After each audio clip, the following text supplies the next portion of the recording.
Hello बालकों, शुरुआत करते हैं question number 20 of NLM.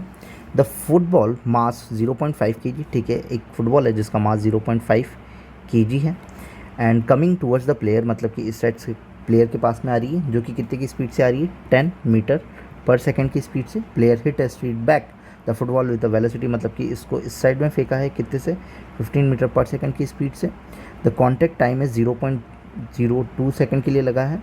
The average force involve is, मतलब कि एवरेज फोर्स जो होगा वो उस टाइम ड्यूरेशन के लिए कितना क्या रहेगा। एवरेज फोर्स बोलो या फोर्स बोलो, ठीक है।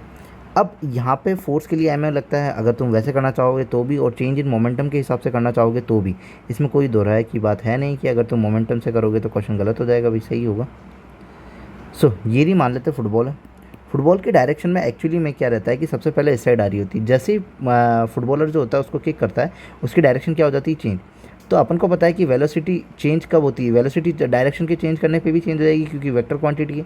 तो अगर मैं इस वाली डायरेक्शन को आई कैप मानूँ तो इस वाली को क्या मानना पड़ेगा, जे मानना पड़ेगा, ठीक है। तो अब फुटबॉल जैसे जैसे उसकी बाइक, अब एक्सेलरेशन में फाइंड कर लेता हूँ कि नॉर्मली अटैचमेंट के टाइम पे कितना रिटार्डेशन या फिर क्या मिला होगा। तो वो जो मिला होगा, आने वाली स्पीड जो है इसकी वो कितनी है, आने वाली स्पीड जो है, चलो मान लो कि एक्सेलरेशन और उससे रिटार्डेशन वाले पॉइंट से नहीं करते, तो तुम नॉर्मली क्या करोगे, फोर्स जो होगा वो क्या होगा, change in momentum per unit time. Change in momentum per unit time को, चेंज इन मोमेंटम को क्या लिख सकते हैं, M V final minus M V initial upon में time T is equal to में फोर्स।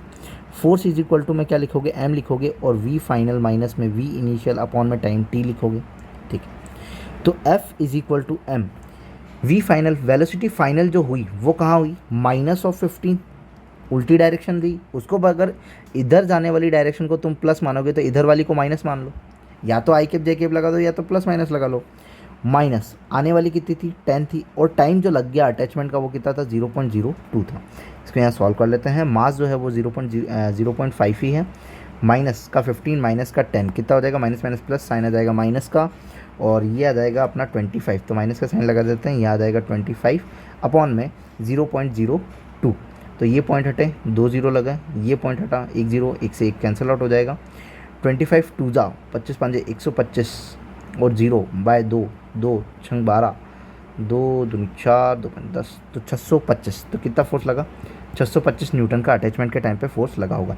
नेगेटिव साइन क्या है, नेगेटिव साइन डिस्क्राइब कर रहा है कि अपना जो फोर्स, जो बॉल इस साइड लगा रही थी, अपना जो साइन है वो क्या है, उल्टी तरफ आया है। एवरेज फोर्स, एवरेज ले रहे हैं, तो अपने पास कौन सा आंसर आ जाएगा, 625 newton. So answer number 4। If you like then subscribe. Thank you.